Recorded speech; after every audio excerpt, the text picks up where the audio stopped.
Hello there. So today we're going to be looking at the law of God, and more specifically, the Ten Commandments, as they're so called. Now, before we begin, it should be said that one of the commandments is you will not kill. And this is written, but it is also written, to everything there is a season and a time, to every purpose under the heaven, a time to be born and a time to die, a time to plant and a time to pluck up that which is planted, a time to kill and a time to heal.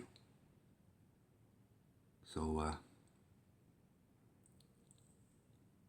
these commandments aren't absolute. There is a time and a season for everything, and it may be so that these commandments don't always apply. Now, as we go through this, and even now as I speak, I will actually be breaking one of these commandments, which will become plain later. And, it's not for me, nor you, nor Rome, nor anyone else to judge concerning this, because God is the judge of men, and he will judge. But let's move on. Now, we're talking about God's law here, but man also has a law that he imposes upon other men. Now, the Freemasons have something they call natural law, which they claim is universal, but it's not. Nature doesn't obey this law. You know, I mean, the natural law includes the idea that no one can do harm to anything else. That's evil. But nature doesn't obey this law. The animals kill each other, don't they? And personally, I don't agree with natural law. I have a different opinion about things. So it's not universal, is it? But, So men make up all kinds of nonsense that they try and impose on other people. But authority comes from the author of men, who is God. And men are subject to obey the law of God, and they must obey it. But any law which man makes up, that's just his opinion, his preference. And any man who claims authority over another, if he doesn't have God's authority, then he has no authority, does he? Because he's not the author of men. Men are equal. No man is greater than any other. Now, some people may be more intelligent than others, more experienced, and it would be wise to listen to people who are more intelligent than you. But if some fool, if you're an intelligent person and some fool is trying to tell you what to do, well, you shouldn't obey, should you?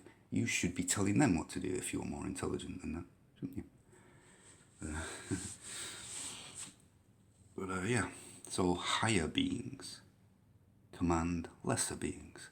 So, I mean, if you agree with a law made up by men, then you're free to follow it if you choose.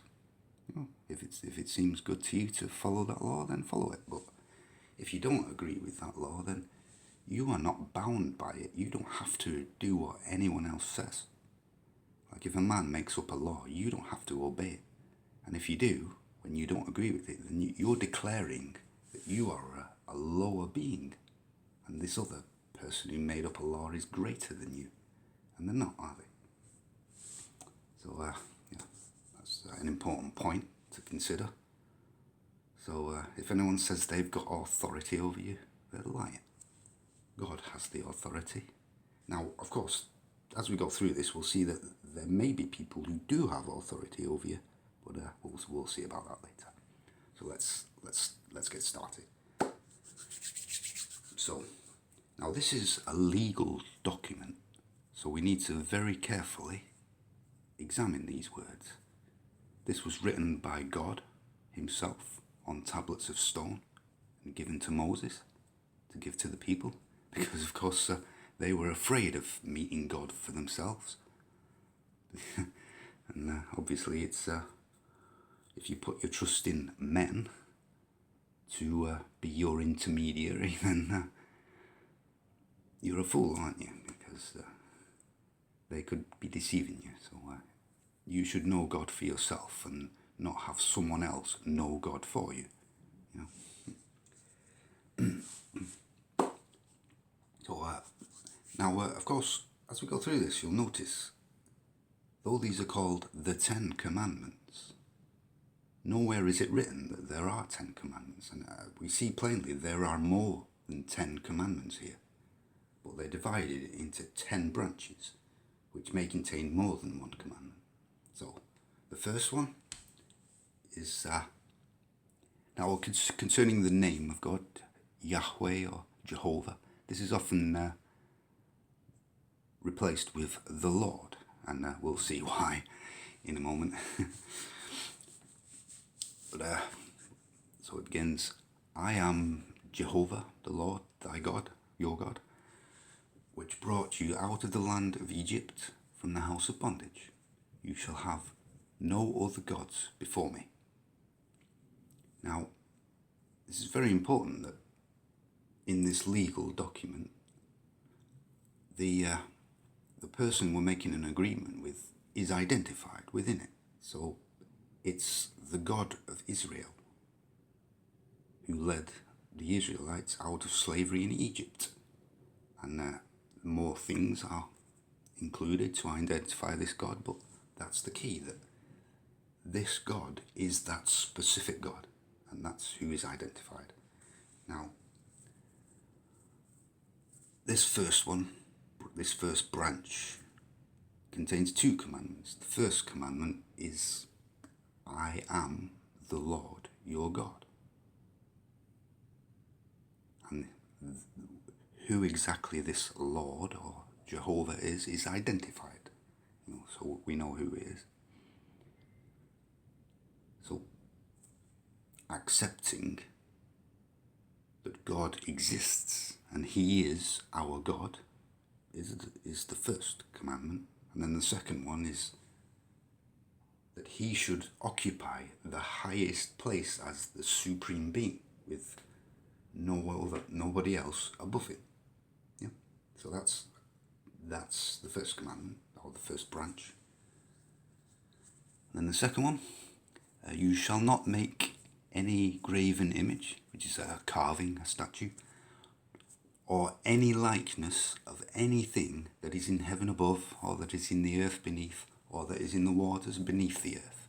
You shall not bow down yourself to them, nor serve them, for I, the Lord your God, am a jealous God, visiting the iniquity of the fathers upon the children, to the 3rd and the 4th generation of them that hate me, and showing mercy to thousands of them that love me and keep my commandments. So we're commanded not to make statues, and in fact not to make any image of anything.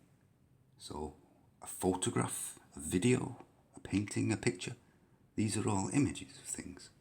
And the reason why this is wrong is because it's a false representation of reality, isn't it? I mean, a picture of a tree is not a tree. And the way you would serve these images is by giving life to them, by, in your mind, imagining that it's something real when it isn't. And this is something which is a problem on the internet as well, isn't it?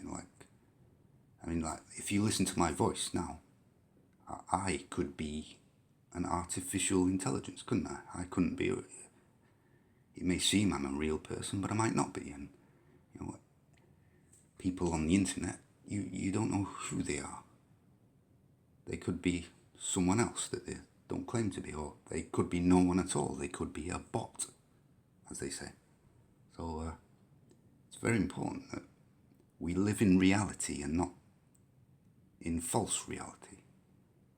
We don't live in fantasy, we live in reality. We should meet together and speak together in person.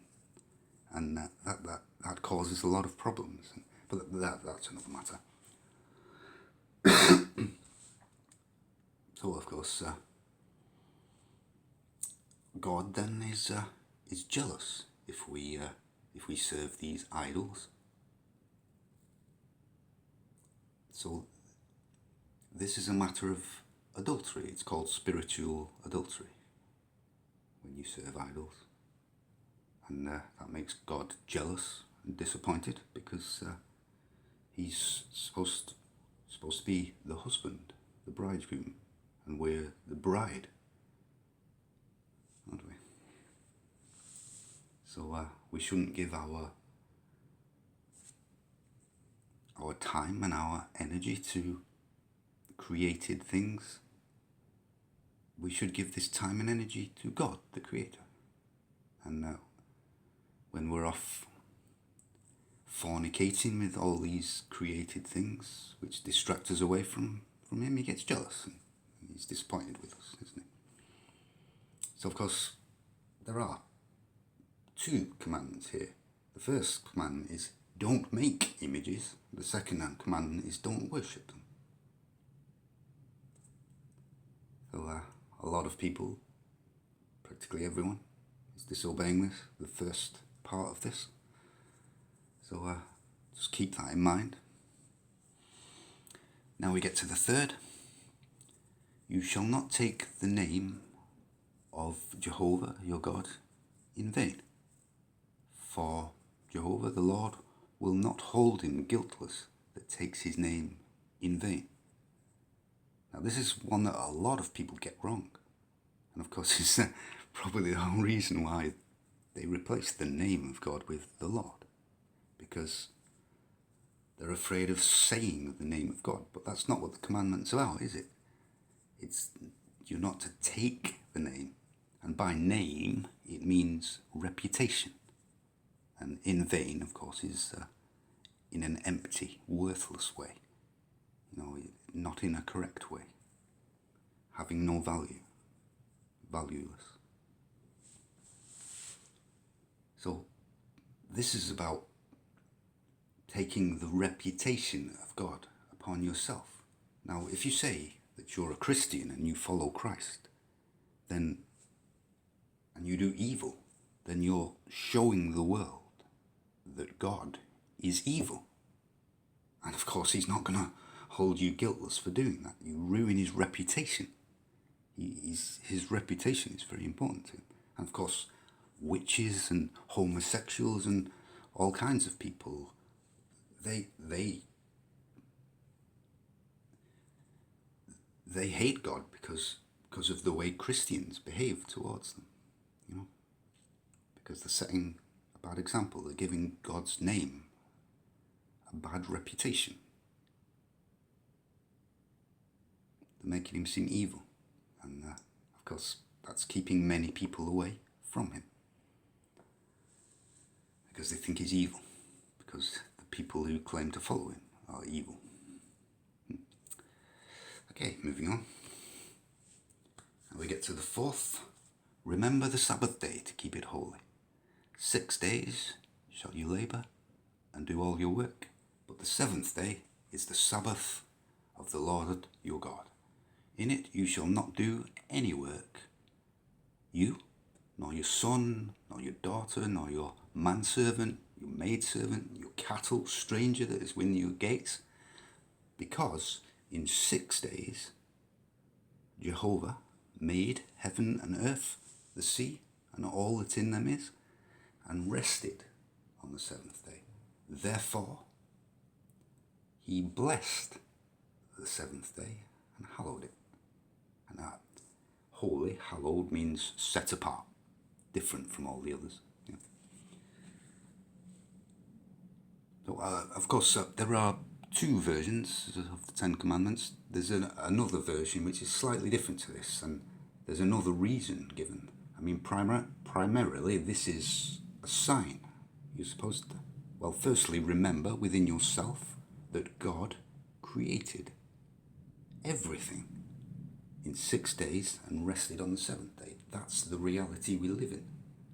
The whole thing was created in 6 days, and then God rested on the seventh day. And that's the sign, the testimony we must constantly give. And in fact, this was given way back in Eden.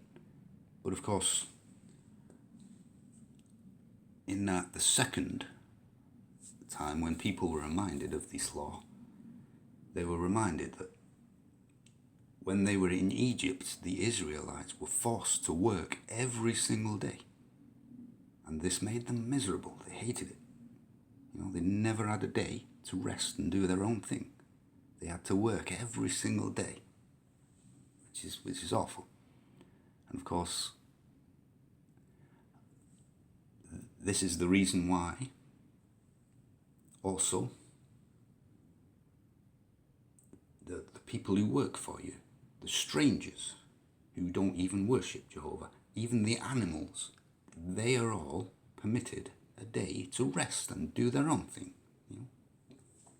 Because God loves people who don't worship him. God loves the animals he made.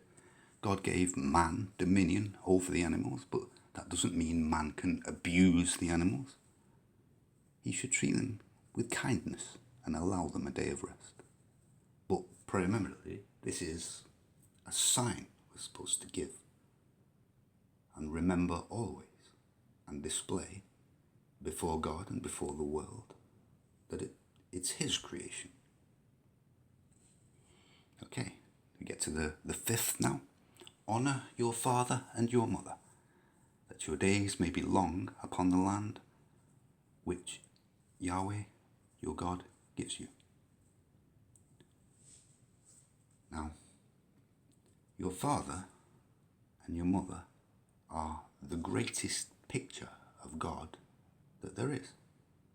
Especially as a child, they are your gods. And you weren't created by God. You were created by your parents, and they were created by their parents, and so on, all the way back to Adam and Eve, who were created by God. Thus, they have some degree of authority over us, which comes from God. And if you can't even love, honour and obey your parents, who you see and know, how can you love, honour and obey God, who you don't know? So, by honouring your father and your mother, you are honouring God. You are honouring the line of authority which goes back to God, the line of generation which goes back to God. And of course, this also applies to the ancestors, because we live in such a great place because of things that our ancestors did for us. I mean, all the fruits and the vegetables, they're so large and tasty because our ancestors bred them for generations. I mean, long ago, they were nothing like they are today. But over time, people have bred them to be how they are today. And they're large and tasty and pleasant to eat and filling. And of course, our society and everything good that we have came from the ancestors, and they made sacrifices, they struggled and fought and died to make sure that we can live in freedom and have good things. And of course, if we destroy all that and let it slip away, then we dishonour them, don't we? So, So honour your father and mother, and this is the first step to honouring God. Your father and your mother, which are seen, which are your immediate pictures of God, are the first step towards honouring God and keeping all the previous commandments. Yeah. Let's move on. So now we get to the rest. These are quite plain. You shall not kill. Men were created, indirectly, by God. They exist upon the earth by the will of God, and every single person has a right to exist in their place and nobody has a right to remove them from the earth. They live here, they exist, and we must respect that. We can't kill them. Yeah. Next, you shall not commit adultery.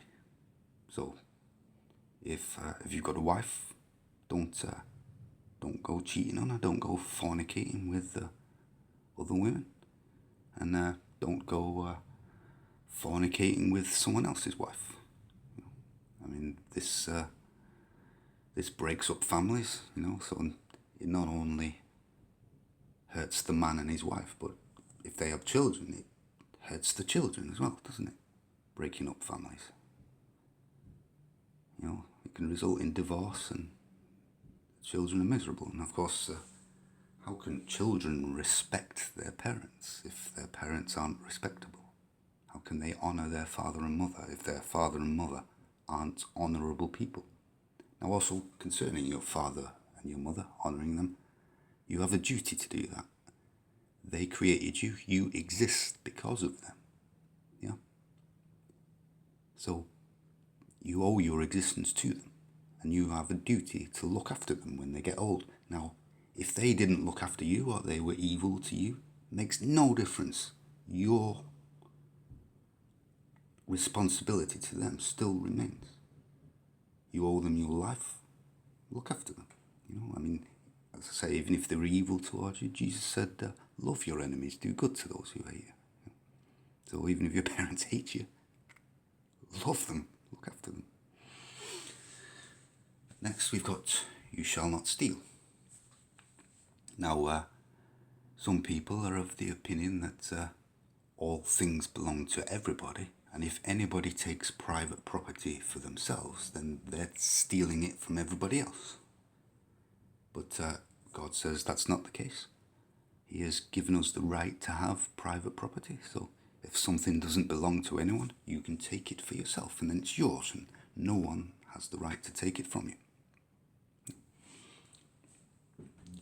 Next, you shall not bear false witness against your neighbour. So obviously this is about lying, but specifically it's lying in a way which harms your neighbour. And your neighbour, of course, is everybody else that isn't you. Now, of course, Jesus spoke many parables. And it may be that every single thing, every single story he told actually happened in reality. But whether or not this is so makes no difference, because if Jesus made up a story, you could say that he was lying. That never happened. But that's not what he was doing, was he? He wasn't, when he spoke in parables, like he said, there was a guy who had a field of crops, and then his enemy came and sowed weeds in there. So weeds grew and ruined his crops. That's one of the parables of the parable of the sower. I mean, you could say Jesus lied if that never happened, but even if he did, he wasn't giving a historical account. Everybody listening to him understood that he wasn't giving a historical account, saying what actually happened at some point in the past. He was telling a story in order to teach something beneficial. So not all lies are evil, and you too can make up stories if you want in order to make a point. You can say, oh, there was a guy who picked an apple and blah blah blah. Make any story you want. Of course, if you're talking to autistic people who have a very literal understanding, you may want to make it plain that what you're saying isn't literal. It's a story. So now we come to the final one. You shall not covet, desire your neighbour's house. You shall not desire your neighbour's wife, nor his manservant, nor his maidservant, nor his ox, nor his ass, nor anything that is your neighbour's. Of course, if you read the book of James, you'll see he spoke about this, about You have a thought, and listen carefully to his language that he uses. You have a thought, and it conceives desire within you. And the desire grows, matures, and then, finally, it gives birth to action. Jesus said, a man who looks lustfully at a woman commits adultery with him in his heart. So he doesn't sin against any man, but he sins against God by breaking this commandment of coveting, desiring his neighbour's wife, or whatever, or another woman who isn't his wife, if he's married. Now, of course, the initial thought, isn't sinful. You can have all kinds of thoughts enter into your mind. You can look at a woman and think she's beautiful. You can look at your neighbour's house and you can think, I would like to live there. And that's not evil. But if you allow that thought to conceive and produce desire which grows within you, then that desire will, if it continues to grow and it's not cast out, will give birth to action in the real world, and then you will be sinning against your neighbour. So that's why you need to keep control of your thoughts and don't desire things. Your mind isn't your own, you belong to God. So even the things you think about are under his jurisdiction, and you can sin in your thoughts. Okay. Now we're going to go on and explain some more things, but before we do that, now if you search the internet for these commandments, you won't find this. You'll find Rome's version of the commandments, which is this. And you'll notice, of course, this is very wrong, isn't it? I mean, first of all, the specific God, the specific Lord, is not identified. It's all the consequences and all the reasoning is taken out. So we've got no consequences given for disobedience, giving you no real reason to obey any of this. And the specific God that you're commanded to worship is not identified. There are many lords, many gods. And of course, the name Baal, the false god Baal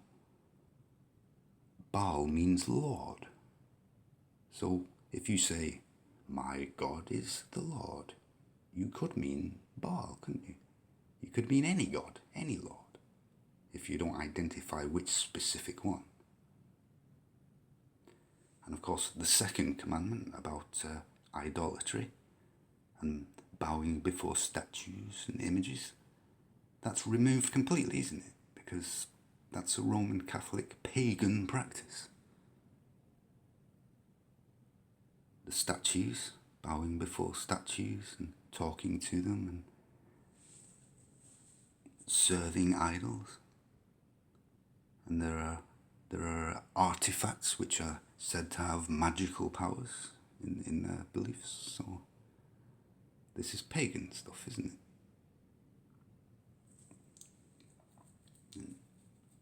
When we get to the third, or the fourth, whatever, remember to keep holy the Lord's Day. Now, what's the Lord's Day? We were supposed to work 6 days, rest on the seventh day as a sign. And, make sure people aren't working too hard. Make sure everyone and every creature gets rest. But that's not identified here. In the Old Testament, the day of the Lord refers to the final day when the Lord returns to destroy his enemies. And that's a nasty day. That's a day of darkness, not light. But of course, what they mean by the Lord's Day is what the pagans call the Sun Day, the day they worship the pagan sun god. So this is the God they worship. And of course, when we get to the end, we've got, since everyone knows there are 10 commandments or 10 branches. Of course, the 10 commandments here rather than branches with multiple commandments. But they divide the last commandment into two. So, because they've taken one away, they've got to add an extra one, haven't they? And of course, you shall not covet your neighbour's wife, you shall not covet your neighbour's goods. Well, a house isn't really goods, it's a dwelling. And your servants aren't really goods, neither are animals really, so they should have like 4 commandments if they're splitting it into individual ones. So either it's got to be 1 or 4, but instead they pick 2 because it's got to add up to 10, hasn't it? So as we see, this is paganism, isn't it? These are commandments for pagans to follow. Yeah. Let's move past this. So as I said, we've got 10 branches. So here we have an image, a false, lying image of a tree. Of course, this isn't a tree, it's just an image of a tree. So we've got the trunk splits off into 2 branches, which splits off into further branches. And this represents the whole law, because each of these branches splits out further into further laws. And like 600 of them. And in fact, in every aspect of life, you can know what to do through these commandments by branching them out further. So, but we're only looking at the 10 main branches, of course, in this study.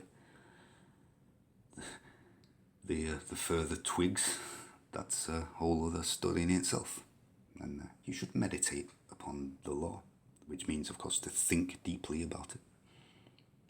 Because when Jesus was asked what is the greatest commandment, he said, "Love the Lord your God with all your heart and with all your soul and with all your mind. This is the first and greatest commandment.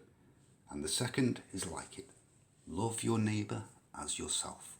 The law and the prophets hang on these 2 commandments." So these are the 2 branches. So the foundation is love, as Paul said. Love is the fulfillment of the law. You know, if you love people, then you're not going to steal from them or kill them. To any of the branches, you know, or the twigs. And if you love God, you will keep his commandments, won't you?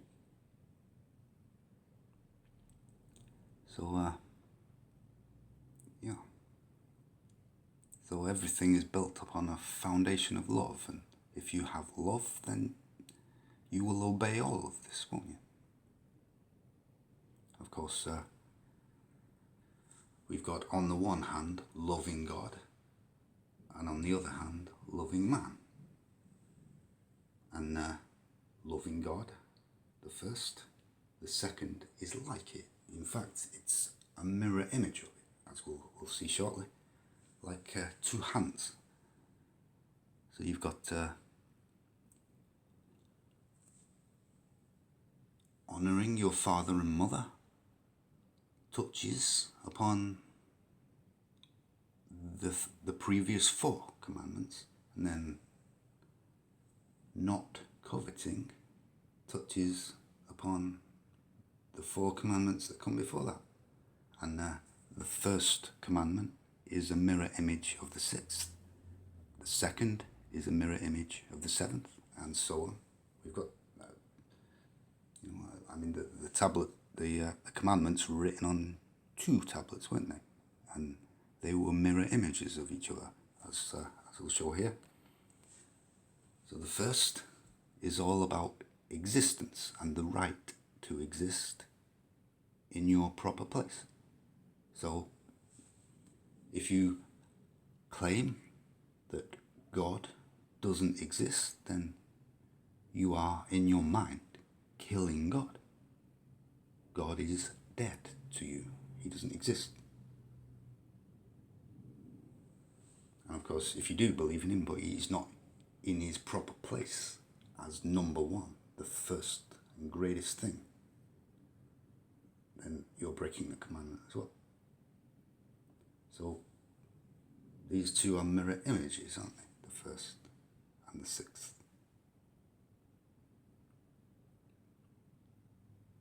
Jehovah exists as your God, as supreme being.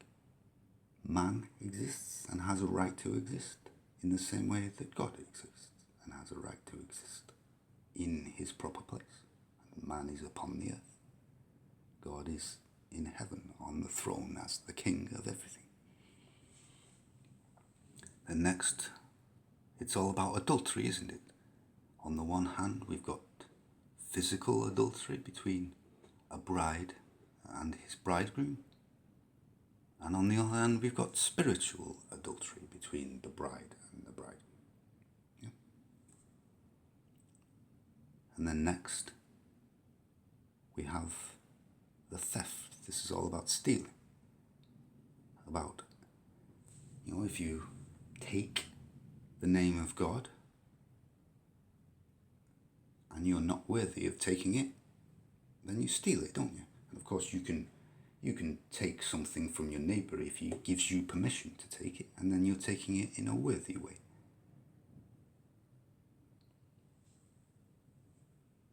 And if you take it without his permission, then that's stealing. You're taking it in vain. Taking it in an unworthy way.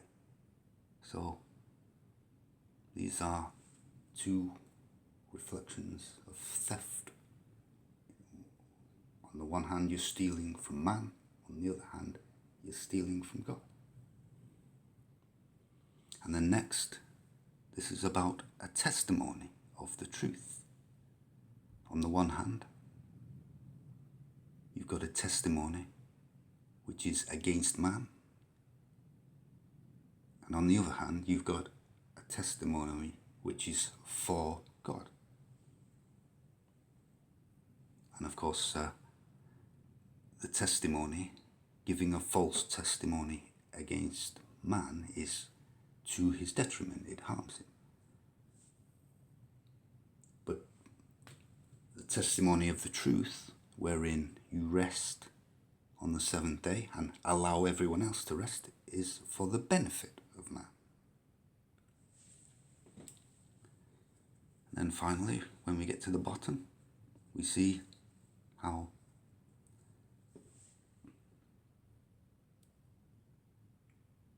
we're talking about a line of generation. On the one hand, we've got an external line of generation which leads back internally to that which is good, God, who defines what is good. And on the other hand, we've got an internal line of generation which leads externally to that which is evil. So they're perfect mirror images of each other. And of course, as we go from 1 through 4, this is all within the domain of God, wherein you sin against God. And then we move into the domain of man when we get to the 5th, wherein you begin to sin against man, but it leads to sin against God. And then this leads, now we're into the domain of man, when we get to 6, 7, 8, 9, wherein you sin against man. And now when we get to the 10th, we shift back into the domain of God, wherein you sin against God in your mind. But it can lead to externally to sin against man. So as we go through the domain of God and come into the domain of man, that leads into the domain of man on the other side.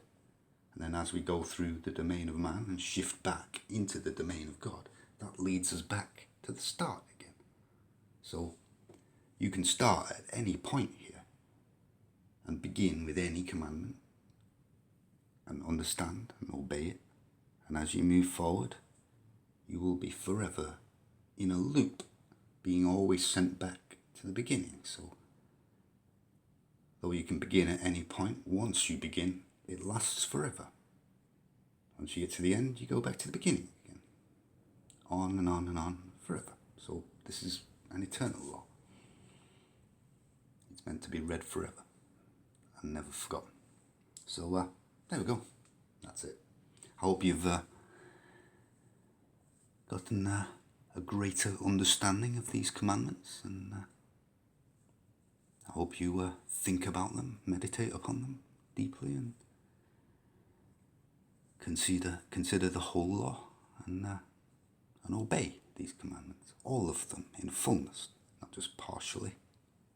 Don't forget the one about creating images.